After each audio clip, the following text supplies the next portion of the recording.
Hello, ಎಲ್ಲರಿಗೂ ನಮಸ್ಕಾರ. ಇವತ್ತು ನಾನು ಎಗ್ ನೂಡಲ್ಸ್ ಮಾಡ್ತಿದ್ದೀನಿ. ಹೇಗೆ ಮಾಡೋದು ಅಂತ ನೋಡೋಣ ಬನ್ನಿ. ಮೊದಲಿಗೆ 2 ಕಪ್ ನೀರು ಹಾಕ್ಕೊತಿದ್ದೀನಿ, ಮತ್ತು ಉಪ್ಪು ಸ್ವಲ್ಪ ಹಾಕ್ಕೊಂಡು ಮತ್ತು ನೂಡಲ್ಸ್ ಹಾಕ್ತಿದ್ದೀನಿ. ಇದನ್ನು ಬೇಯಿಸ್ಕೋಬೇಕು. ಒಂದು 85% ಅಷ್ಟು ಬೇಯಿಸ್ಕೋಬೇಕು. ನೋಡಿ, ಹೀಗೆ ಬೇಯಿಸ್ಕೊತಿದ್ದೀನಿ ನಾನು. ನೋಡಿ, ನೀರೆಲ್ಲ ಕಡಿಮೆ ಹಿಂಗೆ ಎಲ್ಲ ಹೀರ್ಕೊಬಿಟ್ಟಿದೆ ನೀರನ್ನ. ಈ ಥರ ಬೇಯಿಸ್ಕೋಬೇಕು. ಫುಲ್ ಮೆತ್ತಗೂ ಬೇಯಿಸ್ಕೋಬಾರ್ದು.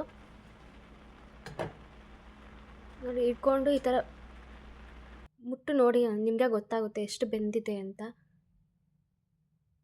ಮತ್ತು ಇದನ್ನು ಒಂದು ಬೌಲ್ಗೆ ಟ್ರಾನ್ಸ್ಫರ್ ಮಾಡಿಕೊಂಡೆ. ಮತ್ತು ಇದಕ್ಕೆ ನಾನು ಕ್ಯಾರೆಟ್, ಕ್ಯಾಪ್ಸಿಕಮ್ ಮತ್ತು ಆನಿಯನ್ ತೊಗೊಂಡಿದ್ದೀನಿ. ಮತ್ತು ನೂಡಲ್ಸ್, ಅದೇ ಬೇಯಿಸ್ಕೊಂಡಿರೋ ನೂಡಲ್ಸ್, ಮತ್ತು ಗರಂ ಮಸಾಲ, ಉಪ್ಪು, ಖಾರ ತೊಗೊಂಡಿದ್ದೀನಿ. ಮತ್ತು ಟೊಮೆಟೊ ಕೆಚಪ್ ತೊಗೊಂಡಿದ್ದೀನಿ. ಮತ್ತು ಸೋಯಾ ಸಾಸ್. ಮತ್ತು ಒಂದು ಪ್ಯಾನ್ಗೆ ಆಯಿಲ್ ಹಾಕ್ಕೊತಿದ್ದೀನಿ. ಆಯಿಲ್ ಒಂದು 4 ಸ್ಪೂನ್ಸ್ ಹಾಕ್ಕೊಂಡಿದ್ದೀನಿ. ಮತ್ತು ಆನಿಯನ್ ಸ್ವಲ್ಪ ಹಾಕಿದ್ದೀನಿ. ಮತ್ತು ಕ್ಯಾರೆಟ್ ಹಾಕ್ತಿದ್ದೀನಿ. ಅದನ್ನು ಸ್ವಲ್ಪ ಫ್ರೈ ಮಾಡ್ಕೋಬೇಕು. ಮತ್ತು ಸ್ವಲ್ಪ ಕ್ಯಾಪ್ಸಿಕಮ್ ಹಾಕ್ಕೊತಿದ್ದೀನಿ. ಅದನ್ನು ಸ್ವಲ್ಪ ಫ್ರೈ ಮಾಡಬೇಕು. ಒಂದು 2-3 ಮಿನಿಟ್ಸ್ ಸಾಕು ಫ್ರೈ ಮಾಡಿಕೊಂಡು. ಈಗ ಇದು ಎಗ್ ನೂಡಲ್ಸು, ಅದಕ್ಕೆ ನಾನು ಎಗ್ ಆ್ಯಡ್ ಮಾಡ್ಕೊತಿದ್ದೀನಿ. 2 ಎಗ್ ತೊಗೊಂಡಿದ್ದೀನಿ ನಾನಿಲ್ಲಿ.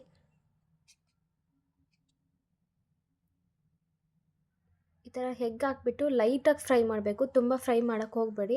ಮಾಡಿದ್ರೆ ಅದೆಲ್ಲ ಸಣ್ಣಕ್ಕೆ ಆಗಿಬಿಡುತ್ತೆ ಎಗ್. ಮತ್ತು ನಾವು ನೂಡಲ್ಸು ಹಾಕ್ತೀವಿ, ಬೇರೆ ಫ್ರೈ ಮಾಡ್ಕೋಬೇಕು. ಆಗ ಚಿಕ್ಕದಾಗುತ್ತೆ. ನಮ್ಗೆ ಎಗ್ ಹಾಕಿರೋ ಅಷ್ಟು ಫೀಲ್ ಬರೋಲ್ಲ. ಅದಕ್ಕೆ ಸ್ವಲ್ಪ ಲೈಟಾಗಿ ಮಿಕ್ಸ್ ಮಾಡ್ಕೊಳ್ಳಿ. ನೋಡಿ, ಹೀಗೆ ಇರಬೇಕು.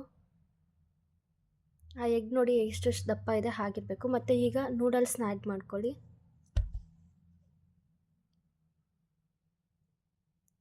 ಸ್ವಲ್ಪ ಮಿಕ್ಸ್ ಮಾಡ್ಕೊಳ್ಳಿ. ನಿಧಾನಕ್ಕೆ ಮಿಕ್ಸ್ ಮಾಡ್ಕೊಳ್ಳಿ. ನೂಡಲ್ಸ್ ಬ್ರೇಕ್ ಆಗಬಾರ್ದು.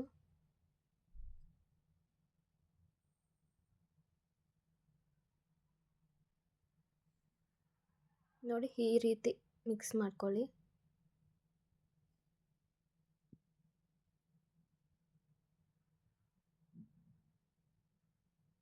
ಆ ಎಗ್ ಫ್ಲೇವರ್ ಈ ನೂಡಲ್ಸ್ಗೆ ಬರಬೇಕು. ಅದಕ್ಕೆ ಲೈಟಾಗಿ ಮಿಕ್ಸ್ ಮಾಡ್ಕೊಳ್ಳಿ.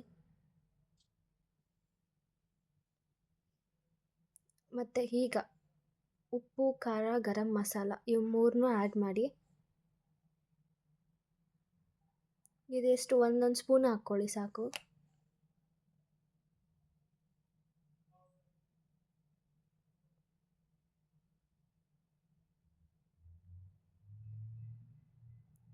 ಈಗ ಒಂಚೂರು ಲೈಟಾಗಿ ಆ ಉಪ್ಪು ಖಾರ ಎಲ್ಲ ಆ ನೂಡಲ್ಸ್ಗೆ ಹಿಡೀಲಿ ಅದಕ್ಕೆ.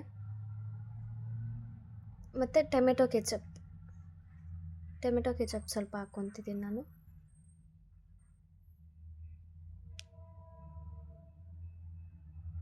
ನೋಡಿ, ಇದೊಂದು 3 ಸ್ಪೂನ್ಸ್ ಹಾಕ್ಕೊಂಡಿದ್ದೀನಿ ನಾನು ಟೊಮೆಟೊ ಕೆಚಪ್ಪು.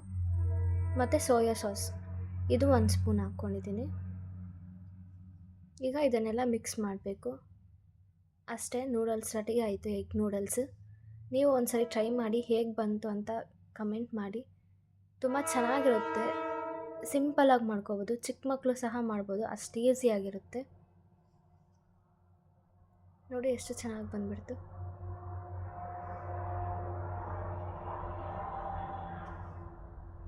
ಇದು ಬ್ರೇಕ್ ಆಗಿಬಿಡುತ್ತೆ, ಅದಕ್ಕಂತ ನಾನು ಹಾಗೆ ಮಾಡ್ತಿದ್ದೀನಿ. ಸ್ಪೂನ್ ಯೂಸ್ ಮಾಡಿದೆ.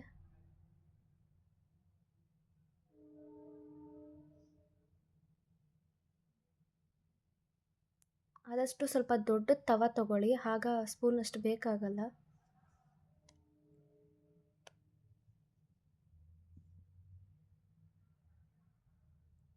ಸ್ಪೂನ್ ಅಂದರೆ ಈ ಗರಿಟೆ ಅಷ್ಟೊಂದು ಯೂಸ್ ಮಾಡಬೇಡಿ. ನಂದು ಚಿಕ್ಕ ತವ ಇರೋದರಿಂದ ನಾನು ಇದನ್ನು ಯೂಸ್ ಮಾಡ್ತಿದ್ದೀನಿ. Okay, thanks for watching. Bye bye.